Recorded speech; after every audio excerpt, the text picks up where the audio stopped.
tout le monde ou bonjour, tout dépend de quelle équipe vous êtes. On est présentement en train d'enregistrer notre quatrième podcast du temps d'une tétée.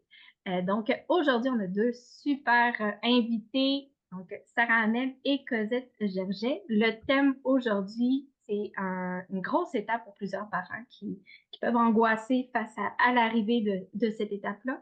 C'est l'angoisse de l'introduction des solides. Donc, certains parents ont hâte à cette étape-là, puis d'autres vont peut-être faire une sorte de deuil. Hey, mon bébé que j'avais juste besoin de sortir un sein maintenant, il faut que je planifie des repas, des collations, puis même les cacas vont être différents. Fait que on jase autour de ça aujourd'hui.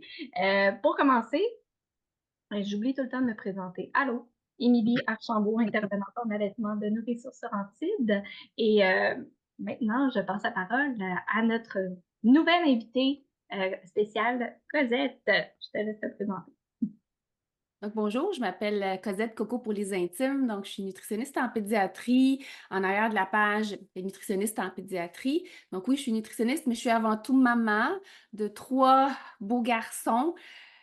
Un très grand écart d'âge entre le premier et le dernier, donc 15, 12 et 18 mois. Alors, oui, l'introduction des CED a été trois expériences complètement différentes. Si je peux me permettre de dire, c'est comme trois générations différentes. Fait que j'ai trois approches, trois vécus différents, mais ce fut un plaisir et j'ai beaucoup de choses à partager avec vous. Merci. Pour ceux qui n'ont pas vu les autres podcasts ou qui n'ont pas lu ces merveilleux livres, Sarah, je vais te laisser te présenter encore une fois. Allô, je suis Sarah Hamel. Moi, je suis psychoéducatrice et évidemment maman d'une grande fille de 4 ans et presque et demi. Oui, c'est important. Fait que moi, les introductions des solides, ça fait longtemps. Mes enfants sont rendus à 9 et 7 ans, mais je me rappelle encore de cette étape-là de Hey, OK, maintenant, c'est plus juste du lait, c'est des solides. Par quoi je commence? Puis là, tu l'as nommé, différentes générations. Les recommandations changent tout le temps.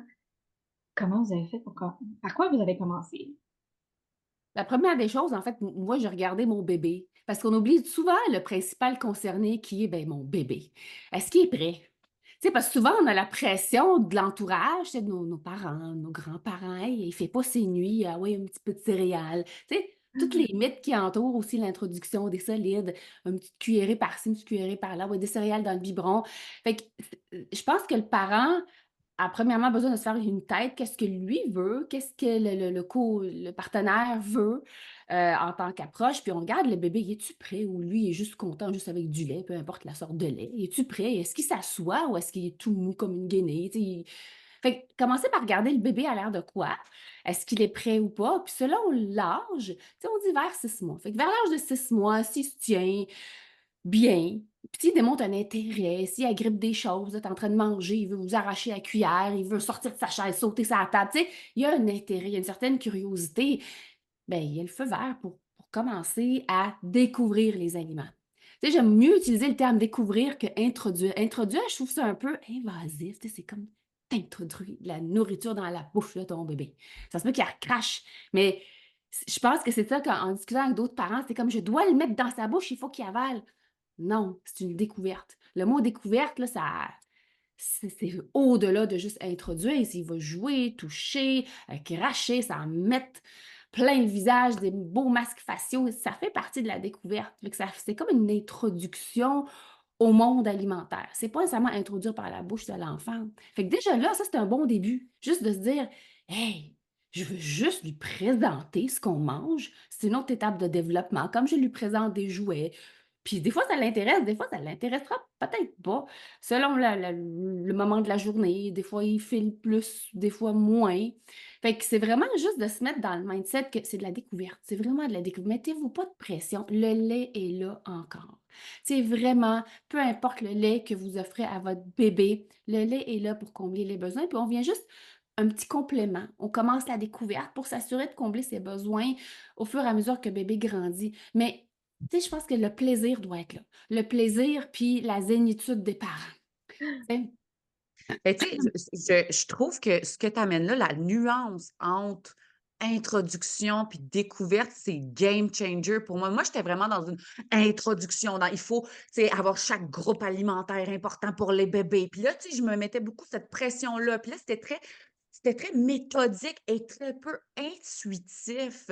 Fait que, puis tu sais, pour ceux qui nous connaissent pas, Cosette et moi, on a une approche commune qui met beaucoup l'accent sur la dimension relationnelle dans toutes les dimensions, dans toutes les sphères de notre parentalité. Puis la bouffe, ben, ça en fait partie. Puis on trouve que l'instinct du parent est super important. Puis dans tellement d'affaires, parce qu'on va donc bien se référer à des livres, puis qu'on va donc bien se référer à des normes, puis à des obligations, puis à des checklists, ben ça nous éteint un peu nos petites antennes de sensibilité parentale, puis on va être plus connecté sur notre checklist, puis qu'est-ce qu'il devrait se retrouver dans l'assiette que ben, les signaux de notre enfant, finalement, puis dans le plaisir, puis dans la réciprocité de cette étape-là, qui devrait être tellement le fun.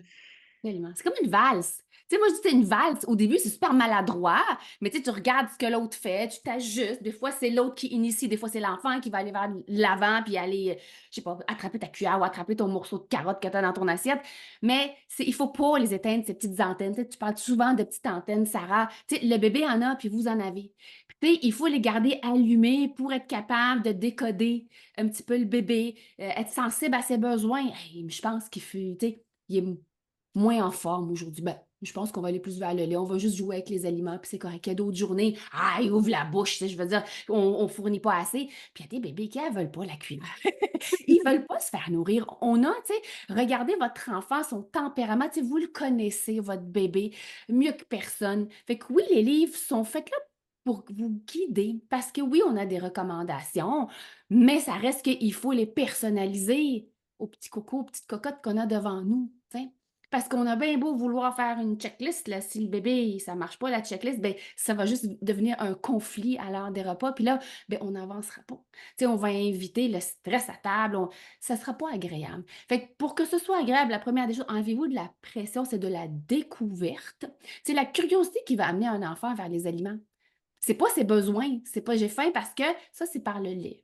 Fait que c'est vraiment la curiosité, puis au fur et à mesure que c'est plaisant, que mon parent sourit, qu'il comprend, tu sais, qu'il répond à mes besoins de manière adéquate, tu sais, bien là, l'enfant, il a plus confiance, il a le goût de venir à table, puis il a le goût de découvrir. C'est la même chose à l'extérieur des repas, Sarah. On dirait, je parle, je Ouais. me dis, mais c'est la même chose. Tu sais, c'est la même chose quand on répond aux besoins de l'enfant il essaie de nous envoyer comme signaux, mais c'est plus plaisant autant pour le parent que pour l'enfant. Fait que c'est Mhm. normal que les parents se transforment en cendrillon, que le 3/4 de l'assiette se trouve par terre. On n'a pas à angoisser de mon bébé répond à ses besoins. Il a à peine touché le beau petit repas que j'y ai préparé. Fait que le lait va continuer à répondre à ses besoins selon les recommandations jusqu'à l'âge d'1 an. Mais tu sais, oui, parce qu'il y a les besoins, puis il y a aussi le côté qu'on appelle développement de l'enfant. Il y a un développement oral, il y a un développement moteur. Fait que oui, le lait est là, mais le lait n'est pas là à 100% jusqu'à l'âge de 1 an. Tu sais, on va couvrir peut-être un petit 20% pour commencer, puis là, le 30% va augmenter, 50%. Puis éventuellement, il va prendre beaucoup moins de place. Ce qu'on veut voir, c'est une curiosité de l'enfant, un plaisir d'attendre. C'est ça qu'on veut. Objectif numéro 1, est-ce que le bébé a du fun? Avez-vous du fun? Ça, c'est le premier en haut, en top of the list de votre checklist. C'est le plaisir. Puis une curiosité à l'heure des repas. Donc, le bébé va de l'avant. La quantité, on s'en fout, sérieusement. Là, c'est la dernière des choses qu'on regarde, c'est la quantité. Et malheureusement, dans le temps, avant, c'était la première chose qu'on regardait. On calculait, on aimait ça calculer. Hein? On aime ça Ouais, calculer. il y a On plein aime ça. d'applications qui existent aussi en plus maintenant. Oui. Fait que, oui, c'est comme on fait un petit chiffre de quasiment de 180. On retourne à la base. Est-ce qu'on peut avoir juste du plaisir à se nourrir? Parce que tu nourris la curiosité de ton enfant, tu nourris son plaisir d'être à table. Tu fais pas juste donner du fer, puis des fibres, puis tu sais, oui, mais ça, c'est comme en bas, là. Mais là, Priorité. justement, tu sais, je pense, tu sais, mettons, toi, Cosette, parce que moi, j'ai juste une enfant, puis une golden retriever. Fait que c'était super facile là, de Ah faire la oui! DME parce que j'avais juste un bébé à gérer, puis le golden retriever s'occupait des La affaires balayeuse. commentaires. Mais tu sais, mettons là, les familles qui ont plusieurs enfants, tu sais, toi, Cosette, est-ce que tu recommandes justement que les parents cuisinent des affaires spécifiques pour les bébés? Puis, tu sais, il y a des livres de recettes DME là, spécifiques là-dessus que ça peut être pas aussi intéressant pour le reste de la famille. Comment tu gères ça avec 3 enfants? Beh, il y en a qui aiment ça, papoter des petites affaires. Si vous avez le temps, l'énergie, le goût, beh, allez-y, il y a pas de contre-indication. Mais est-ce que pour bien nourrir notre enfant, on a absolument besoin? Non. On peut prendre notre nourriture à nous, nos repas familiaux et les adapter pour les présenter à bébé. Tu sais, je prends un exemple, je sais pas moi, on a fait des pilons de poulet avec des patates, OK? Pilons de poulet puis des patates, puis je sais pas, une salade ou des légumes. Mais le pilon, je suis capable de détacher un petit morceau, l'offrir à mon bébé. Puis ça, si vous me dites: «Ah, moi, les morceaux, je suis pas capable, la DME, je suis pas capable, moi, c'est des purées». Ben, c'est pas grave, défais le morceau de la viande autour de l'os du pilon, un petit peu de bouillon, donc bzz, bzz, ça fait de la purée. Fait que tu es capable de faire avec ton monsieur bzz, bzz, c'est tellement vous savez de quoi je parle, hein, quand je dis bzz, bzz? C'est drôle parce que ceux qui l'écoutent juste en audio, là, ils voient pas ton geste de bzz bzz. Mais ceux qui comprennent pareil. Un pied mélangeur. Un pied mélange. Oh, C'est mon bzz que j'appelle, mais ça fait une purée maison, donc j'ai pas eu besoin de faire ma purée, de la congeler. Si vous avez envie, le goût, l'énergie, le temps, go! Mais il y a moyen de simplifier, mais de retourner à la base, de prendre ce que j'ai sous la main, puis de l'adapter si je veux des purées ou si je veux des morceaux. Puis le fait d'être en famille à l'heure des repas, ben ça fait en sorte que l'enfant, ben il regarde les autres manger, puis il est souvent plus intéressé par les frères, les sœurs que par nous, hein, parce qu'ils font les clowns les plus jeunes à table habituellement. Fait que l'enfant, il imite, veut pas, puis il est plus curieux à chercher une connexion avec les frères. La seule chose que moi je trouvais un petit peu stressante à l'heure des repas, c'est que je voulais pas qu'il lui donne quelque chose qu'il était pas assez sécuritaire pour lui. Alors, le truc très pratico-pratique que je donnais aux parents, puis c'est ce que je montrais sur Instagram, c'est que il y avait une assiette dans le milieu, puis c'est l'assiette à William. Fait que tout ce que moi, je mettais dedans, celui qui a le goût du donner, il va y donner. Parce qu'on s'entend pour. J'ai pas de Golden Retriever. OK? Moi, je me suis pas. J'ai pas de... J'ai décidé que 3 enfants, c'était assez. En fait, j'en ai 4 si je compte le conjoint. Fait que ça fait 4 enfants chez nous. Fait que moi, là, un chien, c'était comme trop pour ma santé mentale. Alors, pour limiter les dégâts, puis limiter, en fait, le gaspillage surtout, parce que j'ai personne qui ramasse au sol, ben, j'en mettais moins sur le plateau dans l'assiette à William. Mais j'avais une grosse assiette que je me suis dit, ça, c'est de la purée, ça, c'est un morceau, il est assez cuit, il n'y a pas d'os, il n'y a pas de peau. Fait que les gars, ça vous tente? Prenez qu'est-ce qu'il y a là-dedans, vous pouvez le donner à votre petit frère, mais vous prenez rien de votre assiette. Ça, c'est son assiette à lui, vous allez pouvoir y donner. Mais sérieusement, ça a super bien marché parce que je le fais encore. Pour limiter le gaspillage, parce que ce qui n'a pas été mangé, tu mets un petit saran wrap, tout ça au frigo, puis tu le réchauffes. Mais c'est sûr qu'il va y avoir des choses au sol. Peu importe la manière comment vous allez nourrir votre enfant, à un moment donné, ben, ça fait partie du développement normal de l'enfant de lancer des choses. Parce qu'il faut savoir qu'est-ce que ça fait, ça, au sol. Ça fait du splock, ça fait du splack. Mon parent, il réagit comment? C'est ça. C'est normal, c'est attendu, c'est à accueillir et c'est même vous souhaiter. Tu sais, ton enfant, il apprend tellement de choses en écrasant la nourriture, en la mettant au sol, en faisant un masque facial. Mais c'est différent du discours qu'on avait, du discours avec lequel nous, on a grandi, ou peut-être, tu sais, les grands-parents qui nous regardent faire, ben, ils sont paniqués, là, probablement. Mais Ils c'est trouvent ça. qu'ils mangent comme des sauvages, ces enfants-là. Ah Ils oui, sont pas oui. polis. Ils ah, ont le cœur 6 mois a puis ils sont déjà arrêté. pas polis. Le nombre de Ouais. fois que le cœur a arrêté à grand-papa parce que je donnais les morceaux au bébé de 6 mois, ben voyons donc, sont rendus où les purées. Mais ce que j'aime de ton discours, Cosette, c'est vraiment dans le plaisir. Ça donne le goût et que ça enlève beaucoup de pression sur les épaules des parents de Hey, vous avez le goût de commencer la DME? Allez-y. Ça vous angoisse? Allez-y vers la purée. Incluez les autres membres de la famille. Non, j'aime Tellement, vraiment. tellement. Oui, tu laisses beaucoup place justement à l'instinct du parent, à ses propres couleurs, à ses besoins. Qu'est-ce que toi tu veux comme parent? Qu'est-ce que tu as envie de faire? Fine, c'est correct, tu sais. Ouais. Vas-y à ta manière, puis ça, c'est la façon qui va aller le mieux. Puis moi, j'ai juste envie de partager quelque chose qui a rapport avec toi, Cosette. Je sais pas si je te l'avais déjà conté, mais tu as été vraiment déterminante dans ma propre relation avec la nourriture de ma fille, OK? Parce que moi, j'avais un malaise avec le gaspillage. Gros malaise. Puis même des fois, je me disais: «Mais ça sert à quoi d'y en donner? Elle va le gaspiller de toute façon». Puis j'avais suivi ta formation en ligne, puis t'expliquais que, c'est tu te faisais le parallèle, en fait, avec l'apprentissage de l'écriture, que ton enfant va gaspiller du papier pour apprendre à écrire. Si tu attends qu'il te fasse un Picasso du premier coup pour attendre qu'il soit bon niveau Picasso pour lui donner du papier, mais tu vas attendre longtemps ou bien, Colin, il va jamais devenir Picasso, tu sais. Fait que, ben, c'est pas l'objectif non plus, mais quand même. Mais je trouvais ça tellement parlant comme analogie de dire, ben, c'est vrai, pour que l'enfant se pratique puis devienne un bon mangeur, mais il faut y en donner de la nourriture. Puis ça se peut que ça soit du gaspillage, mais c'est plus comme, je voyais ça maintenant comme un investissement plus que comme du gaspillage. Puis ça m'avait vraiment réconcilié avec ma relation par rapport au gaspillage. Fait que ça, je trouvais ça super intéressant pour les parents qui commencent là, justement la découverte alimentaire avec leur tout petit. Oui. Ben, merci. Tu sais, on essaie de rendre ça plus concret pour les parents.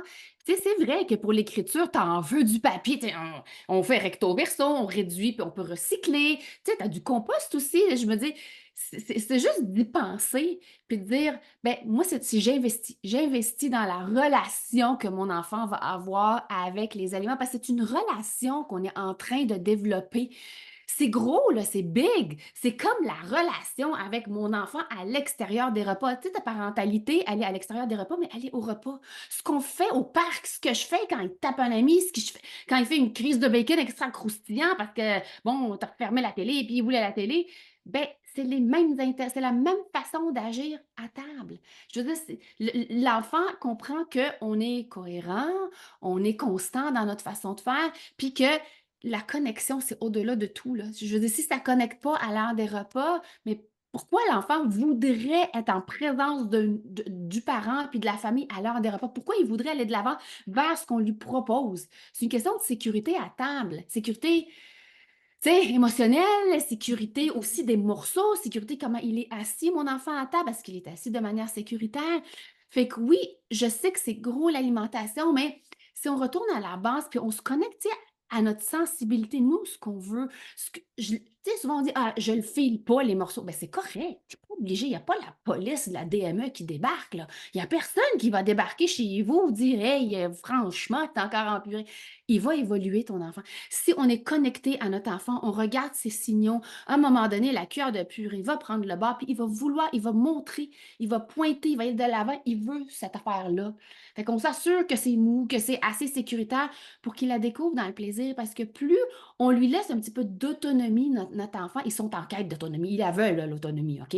Fait qu'on leur donne tranquillement, selon leur niveau de développement, mais plus bébé, ben, il prend confiance, puis il est heureux, puis il veut être à table, puis il a confiance que son parent va l'écouter. Fait que tout le monde en sort gagnant. Mais malheureusement, c'est pas le discours qu'on avait. C'est vraiment ça, c'est d'essayer de dire, hey, je me déprogramme. Puis je recommence. C'est quasiment ça. Tu sais? Mais Ouais. dans l'horaire des repas versus le lait qui est encore là, souvent cette question-là revient de OK, comment je gère mon horaire? Je donne-tu le lait avant? Je donne-tu le lait après? J'attends combien de temps entre les deux? Que Ouais. souvent, les parents ils sont mélangés. C'est de retourner encore une fois dans l'instinct, dans le plaisir. Puis enlevez-vous l'idée de l'horaire avant 1 an, OK? Je vous enlève déjà un stress. Manger à 8, manger à midi, à moins que votre enfant va à la garderie, là, il n'y en a pas d'horaire à la maison. Enlevez-vous cette pression-là. Il y a une différence entre horaire et routine, OK? Dans la définition, une routine, c'est une séquence d'événements qui va annoncer à ton enfant ce qui s'en vient. Mais lui, il ne sait pas qu'il a bu du lait à 8 puis qu'il va déjeuner à 9, mais il sait qu'il va peut-être boire le lait puis il va manger après. Fait que ce qui est important, c'est la routine. C'est pas l'horaire. Fait que déjà, enlevez-vous ça de la tête. Fait que si vous avez passé une nuit de chenoute, puis vous voulez faire la grasse matinée, coller avec votre bébé dans le lit, puis gars, il a bu du lait, puis on a sauté l'heure du déjeuner, mais c'est pas grave. C'est pas grave. Il a bu du lait, puis il va manger à une heure qui est peut-être pour un adulte, c'est l'heure de la collation, mais c'est pas grave. Ça, ça va rentrer tranquillement un horaire parce que bon, à un moment donné, il faut qu'on se lève, il faut qu'on travaille, on a peut-être d'autres enfants qu'on doit gérer, mais l'horaire là, typique, ça avant, c'est 10, 12 mois, puis il y a des parents qui n'en ont pas, mais ils ont une routine par contre. Fait que la routine est importante pour l'enfant, ça le sécurise de savoir ça, avant ça, c'est après ça, mais c'est ça qui est important. c'est la routine. L'horaire suivra, puis si vous avez absolument besoin pour votre dynamique familiale, bien, vous en mettrez un. Puis oui, le lait va être avant de proposer de la découverte alimentaire des aliments autres que du lait. Jusqu'à l'âge, je dirais, vers l'âge 9 à 10 mois, si vous remarquez que votre enfant, ben, il a juste des yeux pour vos seins ou le biberon, puis là, les autres affaires, ben, ça l'attire moins, ben, peut-être qu'on va essayer à l'heure du dîner ou le deuxième repas de la journée, d'essayer de faire l'inverse, voir est-ce que c'est juste une question de il est sous le lait tout le temps, fait que la curiosité n'est pas là, on a éteint sa faim. Si c'est ça, ben, vous avez votre réponse, vous faites l'inverse. Mais si, peu importe, ben, votre enfant, l'appétit n'est pas encore là pour les solides, puis le lait, ben, c'est correct aussi. En autant que vous proposez dans votre routine 2 à 3 occasions de découvrir les aliments. C'est ce qu'on veut. 2 à 3 occasions de les découvrir dans votre routine, quand ça fit dans votre horaire, tu sais? Fait que pas C'est d'horaire. obligé d'être est-ce que c'est obligé d'être à des moments justement où nous-mêmes on mange? Bien, ce qu'on aime, c'est que l'enfant nous regarde manger. Est-ce que je suis obligée de manger mon souper en même temps que mon bébé? Non, mais je peux grignoter quelque chose en même temps que mon bébé, puis quand il va être couché, moi, j'ai le goût d'être avec mon partenaire puis manger, mais pourquoi pas? OK. Oui, ouais. Fait que Tu sais, on retiens dit les pas, repas en famille, là, c'est quand un adulte mange en présence d'un enfant. De un, pour les questions de sécurité aussi, parce que je ne peux pas le laisser manger, tu sais. Puis le côté exemple, plaisir. S'il me regarde le regarder, là, tu sais, mettons, Sarah, tu manges, puis moi, je te regarde. Ouais. C'est un peu intimidant. Tu sais? Fait que l'enfant cherche à imiter, cherche à avoir une connexion. Fait que souvent, elle est plus facile à faire lorsque je suis en train de manger avec mon enfant, mais je ne suis pas obligée de manger mon souper avec lui. Bien, je peux partager ce que je lui ai mis, prendre une bouchée, prendre une bouchée. Encore une fois, il n'y a pas de police qui va débarquer chez vous.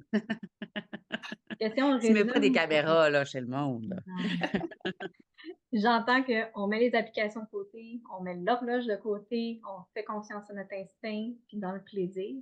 En finissant, est-ce que vous aviez autre chose à dire aux parents qui s'apprêtent à commencer l'introduction des solides? Qu'est-ce que vous auriez le goût de dire ou qu'est-ce que vous auriez aimé qu'on vous dise à vous qui a commencé pour la première fois l'introduction?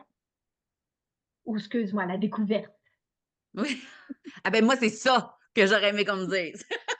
Justement, d'être moins dans la méthodologie, moins dans les critères, puis justement le volet nutritif, là, de moins checker le fer, puis tu sais, moi, je faisais une obsession du fer. Mmh.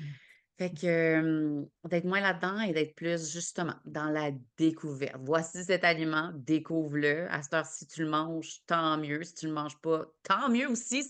T'as écouté ta bédaine. Fait que c'est win-win d'une façon ou d'une autre. Non, Ouais, il y a le golden. ouais. Moi, ce que Non, il y a le j'aurais aimé savoir, c'est que ma vibe à moi est plus importante que la nutrition. Moi, ce que moi j'apporte, moi, je suis l'entrée. Parfait. Moi, je suis l'entrée à la découverte alimentaire. Comment moi, j'arrive à table est plus important que ce que je propose à mon enfant. Ça fait toute la différence. Puis quand qu'on le vit, là, j'ai des frissons, je le vis, là, c'est tellement le fun versus ce que j'ai vécu avant. Mais pourquoi personne ne nous dit ça?